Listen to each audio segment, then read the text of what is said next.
had Lyman down there singing Bird Up Bird. No, they didn't. No, you gonna tell that lie, boy. Yeah, they did. He said, oh, Lord, I hope Eleanor doesn't dust my head for fingerprints. I'm really, really tempted.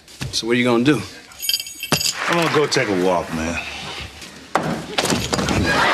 You won because you said your opponent had cooties. And parents, we must take responsibility. You know, we have to take our children back and gain control. It is our individual responsibility to do this. You spent 7 years in prison. More than 7. So 7.5 the last time. 12 all total. 12 total. 7.5 the last time. So you were in prison twice. Then I said, well, why don't I incorporate something called From Jail to Yale, serving time on stage, to a narrative of my life. To win a talent show in prison, then 30 years later, winning my first Emmy Award, it made me really feel that America works. Sometimes I talk a lot about him because that was the relationship that started the big turnaround for me, because that relationship brought me to my knees. And it's as the saying goes, when you hit rock bottom, there's no where to go but up. And that was my rock bottom. Child, let me tell you about a man who went from a prison cell to having his own TV show. See, I told you we could do this. We got him rattled. He's starting to fall apart. And honey, when I tell you this tea is scalding, I'm talking about murder charges, prison fights, and a comeback story that'll have your jaw on the floor. Y'all sitting down? Because Charles Stanley Dutton's story isn't your typical Hollywood fairy tale. I came from a family of male hellraisers, my dad, my uncles. Just like any kid, you follow your images that are there. When I say the hard-hearted part, I don't mean in the sense of ruthlessness or viciousness or anything like that. So, Charles grew up in Baltimore, in a rough neighborhood, and let's just say his childhood wasn't all sunshine and rainbows. He dropped out of school, dabbled in boxing, and even earned the nickname Rockhead because he was wildin' out, throwing rocks as a kid. Classic troublemaker vibes, right? This Baltimore-born brother killed a man when he was just 17 years old. Now, before you clutch your pearls, let me break this whole situation down for you. Born January 30th, 1951, in Baltimore, Maryland, young Charles was what the old folks called troubled. Growing up in the projects, this baby was in and out of juvenile facilities by age 12. I went to reform school, juvenile reform school. I grew up in Baltimore, Maryland. I went to juvenile reform school when I was 12, went again when I was 13, went again when I was 14, went again when I was 15. But Chili, the real drama started in 1967 when he got into a fight and the other man died. In 1968, I got in a fight with a guy on Friday night, summertime Friday night fight. Started off as a regular Friday night fist fight, escalated into a knife fight. When the dust cleared, I was alive and he was dead. The first thing my lawyer asked me, was it a black guy or a white guy?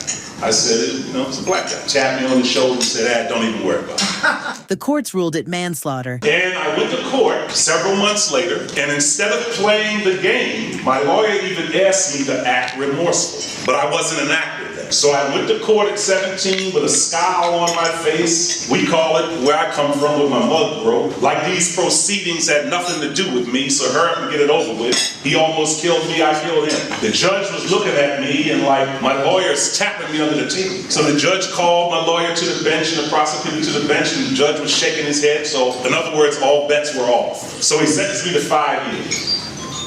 I went to prison for the 5 years. I got out in about 3.5. I was home for about 2 months. Got rearrested again for stick-up charges. But wait, the plot thickens. While serving time, this man got into another altercation with a guard and caught 3 more years. I got in a fight with a prison guard, and it was a fight, not a riot. He got smart with me, I got smart with him. We had a nice little rumble. When it was over, we shook hands. No charges. I didn't get beat up by 20 other guards. But the feds were pissed off that I got off from the robbery charges, so they pressured the guard to file charges against me.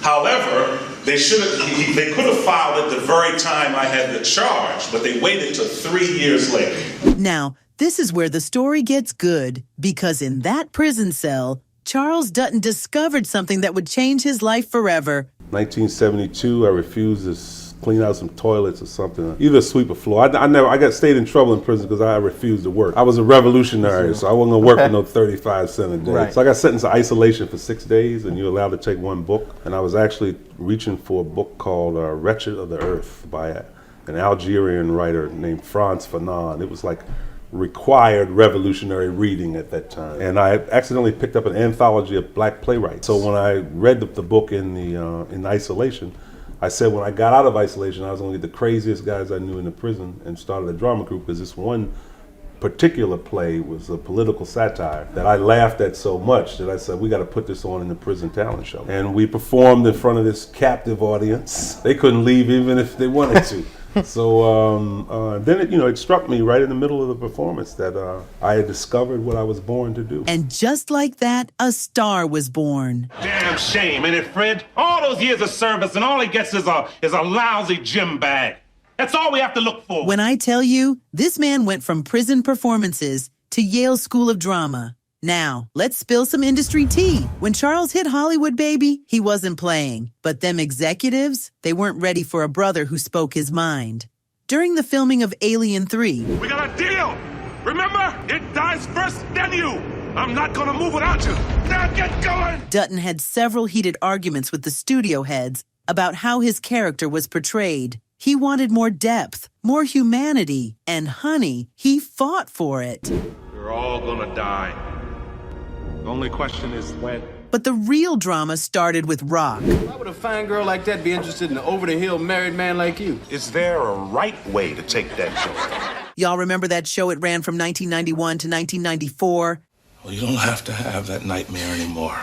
It's gonna be all right. And Chile, it was groundbreaking. But behind the scenes, chaos. First of all, they decided to do the show live in its second season, something that hadn't been done in TV drama for decades. The pressure was intense. And let me tell you about the fights with Fox executives. Charles wasn't just the star, he was an executive producer and baby. He had opinions. He pushed for storylines about real issues affecting the black community when the network wanted to play it safe. There were screaming matches in them offices about everything from script changes to marketing.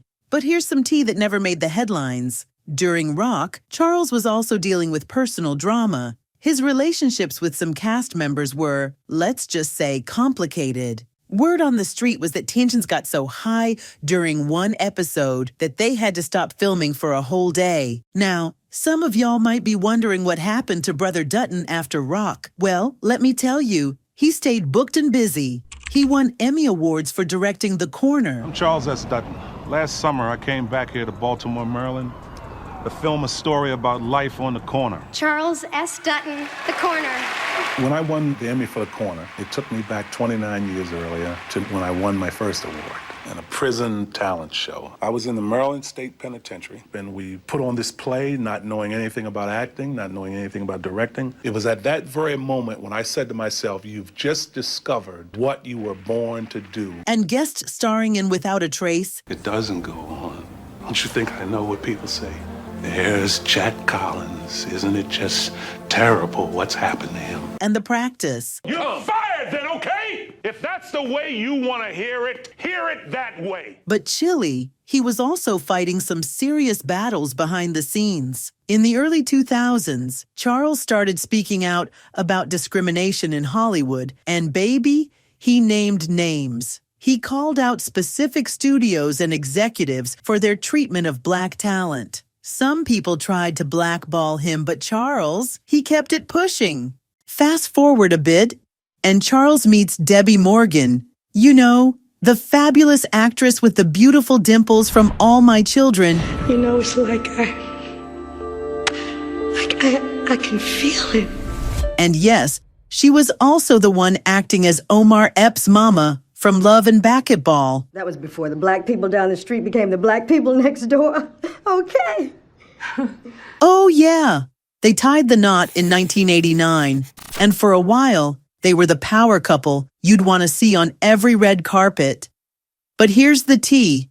Their marriage was rocky, pun intended. After I had been seeing him just for a short while and learned that he had spent all of this time in prison and the kind of life that he had led, and it might sound crazy, but there was something that was sort of seductive to me about that. God, I'm just gonna have this man that I don't have to worry. Man. A man's man. I don't have to worry about anything. Yeah. So he was not physically abusive. No, he was not physically, not at all. Not at all. I just want to make that clear. But you know, sometimes I talk a lot about him because that was the relationship that started the big turnaround for me, because that relationship brought me to my knees. As the saying goes, when you hit rock bottom, there's where to go but up. And that was my rock bottom. One of the most honest things that he said to me at the very end, he said, you know what? I really never could have made you happy because I'm not really worthy to be anybody's husband, and I'll never make that mistake again. And he hasn't. Debbie had a rough past herself, dealing with childhood trauma, and that definitely made things complicated. Their marriage hit the skids by 1994, and they went their separate ways. No kids, but plenty of lessons learned. Debbie said the breakup was devastating. It was one of those cry on the floor and reevaluate your life moments. Charles keeps his private life real low-key these days, but his story? It's inspiring as hell. He's proof that you can turn your life around no matter where you start. So while his marriage didn't work out, he's still out here winning. Respect to the brother for keeping it real. These days, at 73 years old, Charles Dutton is still making moves, though he's more selective about his projects. His net worth? Sitting at about $9 million in 2024. Not bad for somebody who started their journey in a prison cell. But let me tell you what really got people talking recently. In a 2022 interview, Charles finally opened up about some of them old wounds. He talked about how some of his ROC co-stars didn't speak to him for years after the show ended. The reason? Chilly. That's still a mystery, but the streets are talking. So what will Charles Dutton be remembered for? Is it the fact that he went from a prison cell to Yale Drama School? Or that Emmy-winning smile? Maybe it's for being one of the first Black actors to have a successful network TV show where he had real creative control. I'll tell you what, Charles S. Dutton will be remembered as the man who refused to let his past define his future, the brother who took his second chance and ran with it all the way to Hollywood, and most importantly, as someone who never ever forgot where he came from. So next time somebody tells you it's too late to change your life, you tell them about Charles Dutton, the man who went from prison number to primetime star and changed the game while doing it.